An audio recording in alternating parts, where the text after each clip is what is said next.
Shalom hermanos, vamos a ver en esta ocasión la parábola de Jesús, de Yeshua, cuando habla de la mujer y las 3 medidas de harina. Tenemos que tener en cuenta algo hermanos, que un rabino, si escuchase esta parábola de Jesús, hubiese analizado desde una perspectiva judía esto que habla sobre la mujer y las 3 medidas de harina, buscando entender su significado en términos de la ley y tradiciones bíblicas. Antes de avanzar con esto, quiero hacer una aclaración. Hay que plantear una diferencia entre la teología cristiana y el pensamiento hebreo en relación con el estudio de las escrituras, ya que la teología cristiana se basa en postulados establecidos por los padres de la iglesia aproximadamente 300 años después de la muerte y resurrección de Yeshua durante los primeros concilios. Es decir, que el último concilio que hubo en la iglesia fue de Jerusalén, en el libro de los Hechos. Este estaba presidido por Jacob, que lo tradujeron como Santiago en nuestras Biblias. El hermano de Jesús es el que presidía el tribunal, donde decidían las situaciones difíciles. Sin embargo, 300 años después, en los concilios posteriores, por ejemplo, el de Nicea, el de Jerusalén y demás, el de Jerusalén, no, perdón, el de Nicea, el de Constantinopla, el de Calcedonia, todos estos concilios ya no había presencia de gente judía, ¿sí? Es decir que el último concilio de gente judía fue en el que está registrado por la Biblia. Y los temas que surgieron después no tenían nada que ver con los verdaderos temas que se planteaban en la época de Jesús. Es decir, que en época de Jesús era totalmente herejía al punto de ser abominación o algo terrible decir que el Shabbat fue abolido, o que si hay que circuncidarse, o de que si la ley fue abolida, o si la salvación se pierde. Son temas que no se discutían en la época de Jesús, fueron temas posteriores. Bien, el problema fue que los creyentes que fueron incorporándose después de la muerte y resurrección de Jesús eran creyentes que creían en Mashiach, en Jesús, pero venían del politeísmo. Y en base a todo este politeísmo se hicieron los dogmas de fe posteriores. Bien, por otro lado, en la mentalidad hebrea de la cual venía Yeshua, las discusiones eran constantes, pero no confrontativas como en el cristianismo. Es decir, uno puede ver discusiones cristianas y ven cómo cada cual quiere convertir a su propia religión al otro. El testigo de Jehová, el mormón, el adventista, el presbiteriano, el copto, el sirio, el pentecostal, el bautista, cada cual quiere convertir al otro a su religión, y no pasaba eso en la época de Jesús, sino que las discusiones se basaban en la Torá para buscar la verdad. Es decir, se permitían diferentes interpretaciones y no se excluían entre sí, sino que se consideraban complementarias. Yeshua mismo ejemplifica esto al ofrecer su propia interpretación de la ley, mientras que cada seguidor podía elegir la interpretación que más le conveniera seguir según su rabino o maestro. Por eso Yeshua vemos constantemente que él dice: oíste que fue dicho, pero yo os digo. No estaba aboliendo la ley, estaba diciendo, la gente interpreta, los rabinos o los sabios de la Torá se interpretan esto, yo te doy esta interpretación. Entonces cada discípulo seguía la interpretación de su rabino. Esto es importante tenerlo en cuenta. En el mundo de Yeshua no existía el concepto de dogma incuestionable. Esto surgió después, cuando se hicieron los dogmas de fe, como les decía, como los dogmas incuestionables de la Trinidad, como los dogmas de fe de que no podés creer porque si crees te vas al infierno. En la época de Jesús se valoraba mucho el pensamiento crítico entre los estudiantes. No se condenaba a aquellos que no creían en ciertos dogmas, como sucede en la teología cristiana, donde la falta de fe o creencia te conlleva a la condenación. Con esta introducción en mente vamos a analizar la parábola de Yeshua de la mujer y las 3 medidas de harinas. Vamos a presentarlas como las hubiese interpretado Pablo u otro prominente rabino de esa época. Voy a saltear esta parte cuando hablo de las 4 interpretaciones, del remes, del pardés. Esto lo había explicado en otros videos, de cómo interpretaban en la época de Jesús el drash y el shot. Los 4 niveles de interpretación, que son el literal, el alegórico, la pista y el oculto, el secreto, el shot. Todo esto vamos a omitirlo para no hacer largo el video, pero vamos a ir a lo que nos conviene, la parábola de Yeshua.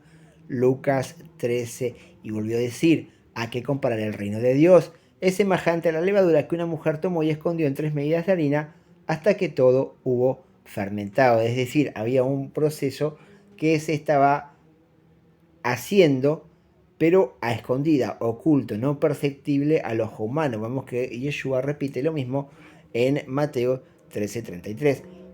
Otra parábola os dijo: el reino de los cielos es semejante a la levadura que tomó una mujer y la escondió en 3 medidas de harina, hasta que todo fue leudado. En base a estos 4 niveles de interpretación que les mencioné yo recién, hermanos, que son el literal, la pista, el Peshat, que es Peshat, que es lo literal, Remes, que es la pista, Drash, que es la alegoría, y Sod, que es el oculto, voy a hacer mi interpretación de estas parábolas. Podemos interpretar de formas diferentes. Usted puede tener su interpretación, no significa que la mía sea válida y la suya incorrecta, siempre y cuando no contradigan a la Torá, al sentido literal. Siempre y cuando yo hago una alegoría, una parábola o lo que fuese, para hacer un ejemplo, en cualquier de estos niveles, no tengo que transgredir el sistema original, no tengo que transgredir el sentido literal del texto. Bien, avancemos. En Mateo 13:33 decía la parábola sobre la mujer y las 3 medidas de harina, pero vemos que en el 34 añade esto Jesús: todo esto habló Jesús por parábolas a la gente, y sin parábolas no les hablaba, para que se cumpliese lo dicho por el profeta. Presten atención a lo que dice acá Jesús: para que se cumpliese lo dicho por el profeta, cuando dijo: abriré en parábolas mi boca, declararé cosas escondidas de la fundación del mundo. Acá estamos conectando entonces las 3 medidas de harina en lo oculto, y acá Jesús está diciendo que va a hablar cosas ocultas desde la fundación del mundo. ¿Pero a qué se estaba refiriendo Yeshua? Yeshua estaba indicando que todas estas historias que está contando tienen como objetivo cumplir las profecías de los antiguos profetas. ¿Puede identificar a qué texto se refería acá Yeshua cuando él dice para que se cumpliese esto, estoy diciendo estas parábolas?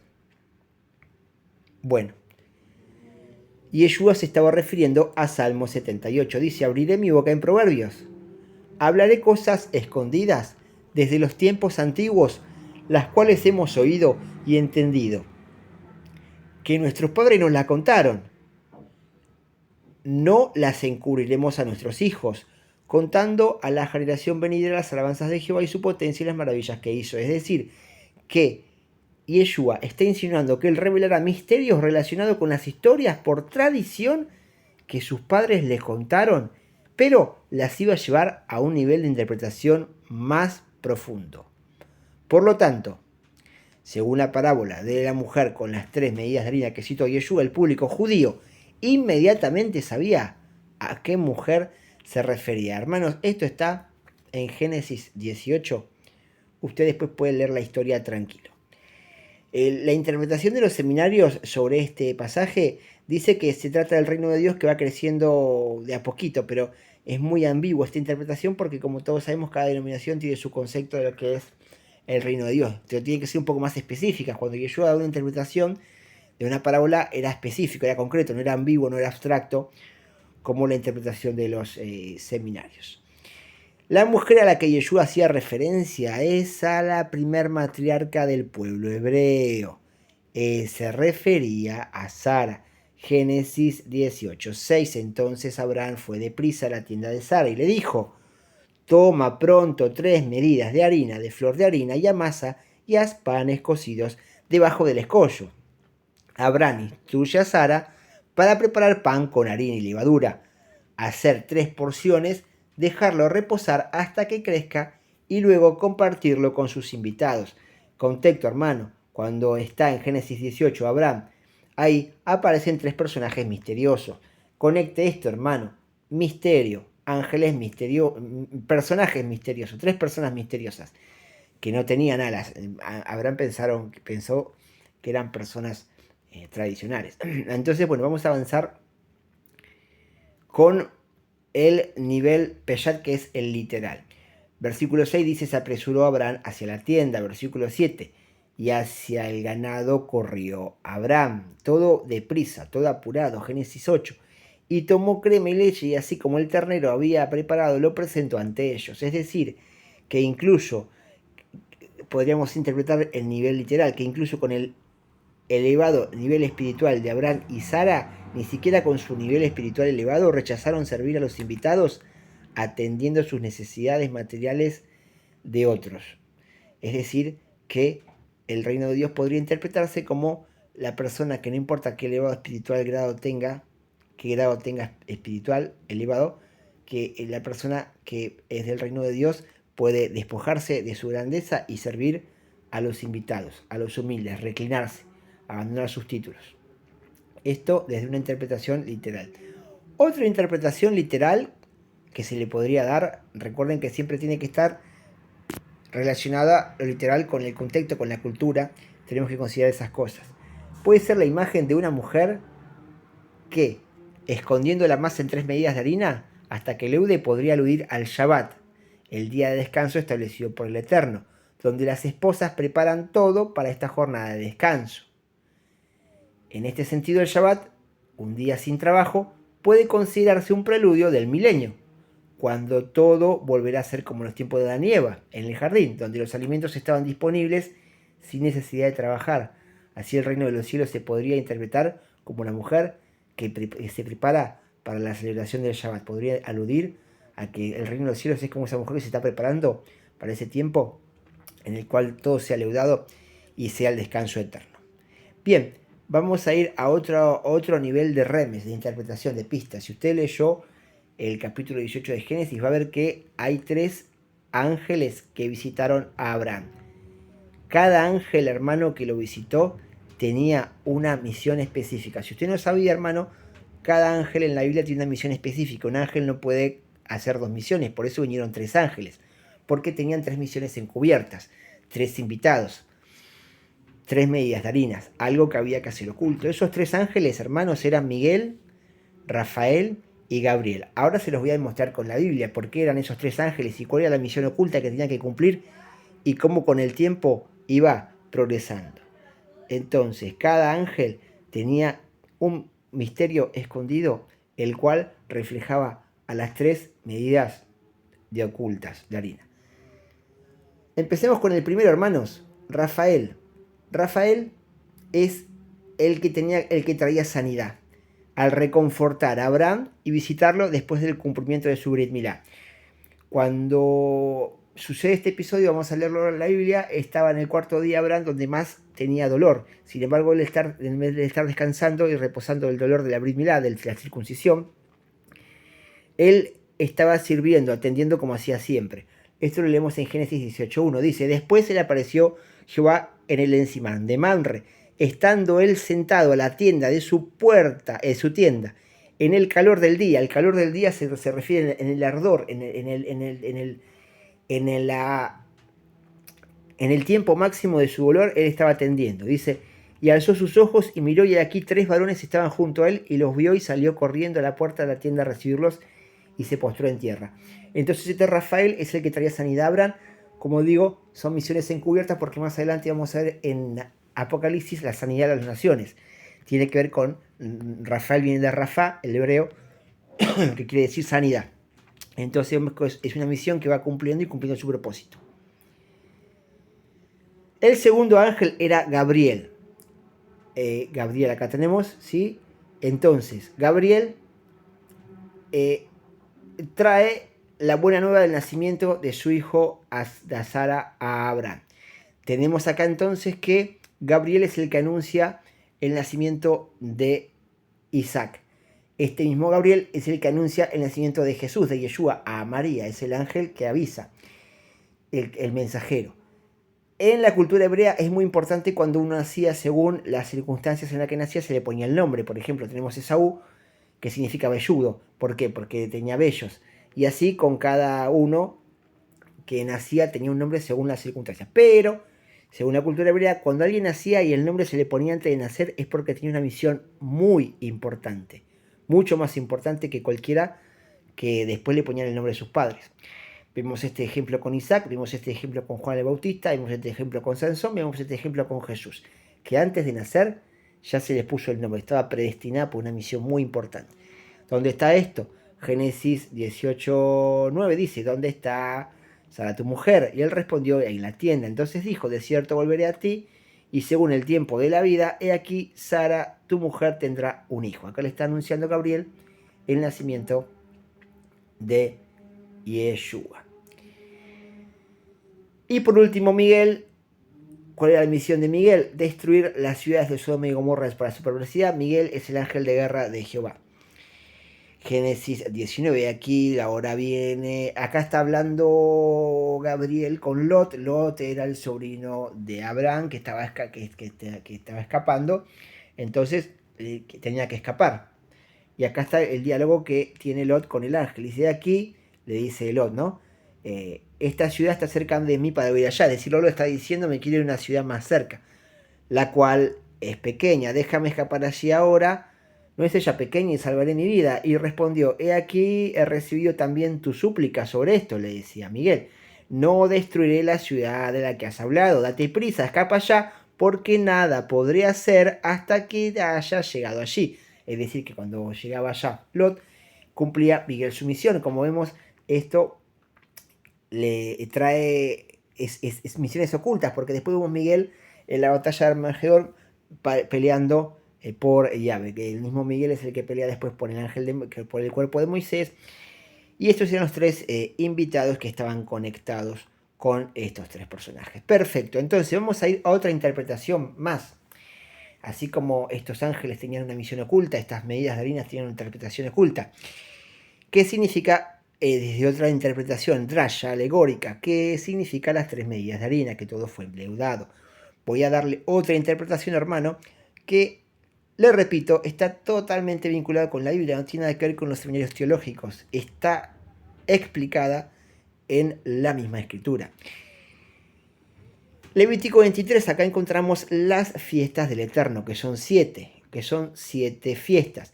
Que está, bueno, no quiero ahondar en eso, pero está vinculado también con los 7 espíritus del Eterno que operan en Mashiach, que están en Isaías 11. Pero bueno, las 7 fiestas que son Pesaj, la celebración de la Pascua, la liberación de los israelitas en la esclavitud de Egipto, panes sin levaduras, esto es un día después, conmemora la prisa de los israelitas al salir de Egipto sin tiempo de que el pan leude, es decir, comían pan sin leudar, sin harina. ¿Recuerdan cuando Jesús decía que se cuidan de la levadura de los fariseos? Tiene que ver con esto, hermano. Cuando Jesús muere, Él es el pan sin pecado, sin mancha, por eso Él asciende a la tierra sin mancha, es el pan sin leudar. Y las primicias, que es el tercer día, o Merreshit, es la fiesta de las cosechas, los primeros frutos, es cuando Yeshua resucita. Por eso le dice, cuando se le aparece a una de las mujeres que le fue a visitar, le dice, no me toques que todavía no ascendía al cielo, no podía tocar.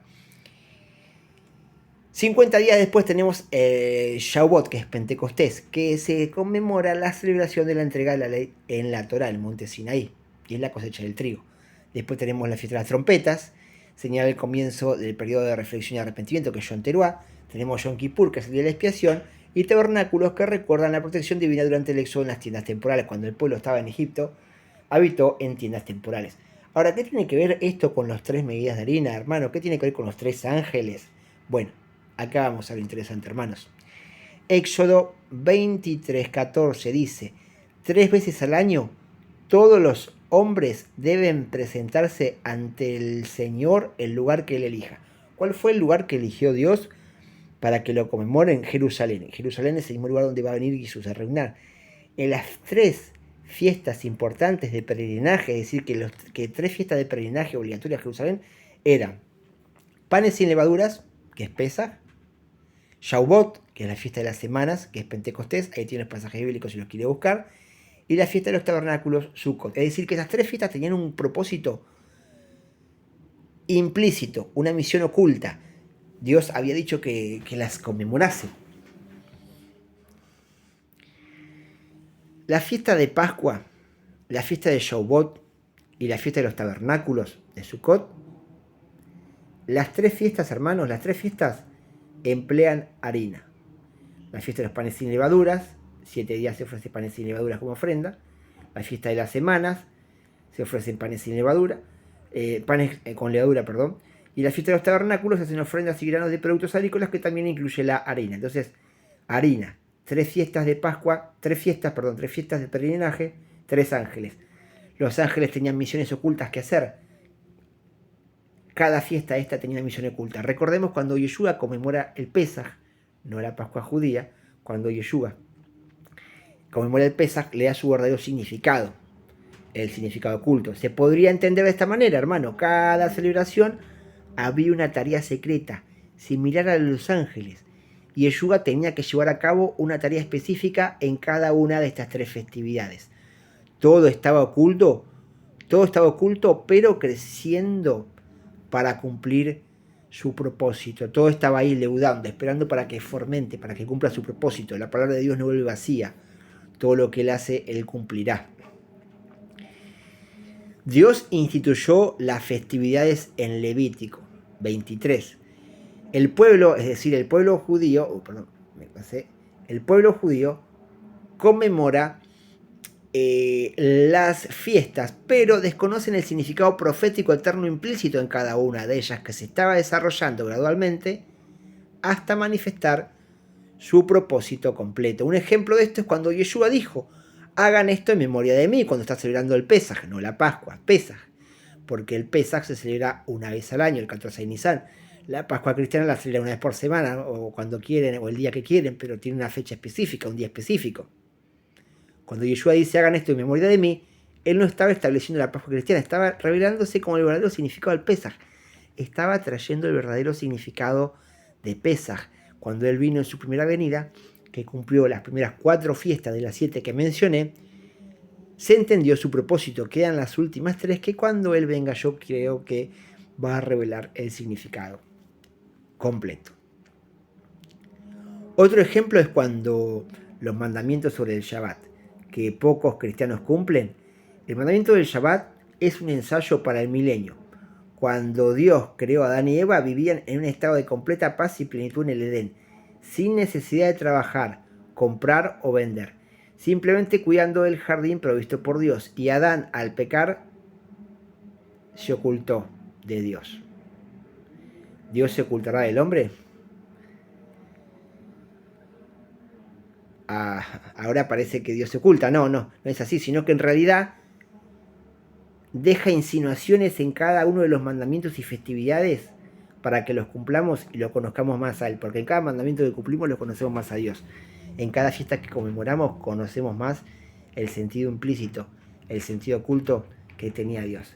Entonces, hermano, en el milenio no vamos a trabajar ni vender como en el Shabbat, como en el Edén. Donde llama la atención, hermano, que la marca de la bestia es que no podían comprar ni vender. Bueno, ese es un tema para otro video. Avanzando con esto, hermano, y ya finalizando, podríamos decir que de las 7 fiestas que Jesús cumplió, 4 en su primera venida, revelando así su verdadero significado. En la segunda venida, Él repetirá este patrón y dará el verdadero significado de las últimas 3 festividades, que son las de otoño, cuando todo haya completado en su plenitud y se haya legado. Acá tenemos las 7 fiestas, hermano: Pascuas, pan sin levadura, primicias, Pentecostés, trompetas, que es Yom Teruá, que es la que Pablo dice la final trompeta, se está refiriendo a Yom Teruá, cuando el día y la hora nadie lo sabe porque cae la luna nueva y puede caer cualquier día. La de expiación, que es el juicio del trono blanco, y la de los tabernáculos, que es cuando ya finaliza el milenio, en Apocalipsis. Por eso, hermanos, si no entendemos la fiesta del Eterno, tenemos el 50% del Nuevo Testamento escondido a nuestros ojos. Espero que hayan disfrutado, hermano, de esta pequeña introducción, esta primera clase, así que espero que se suscriban al canal. Shalom, bendiciones.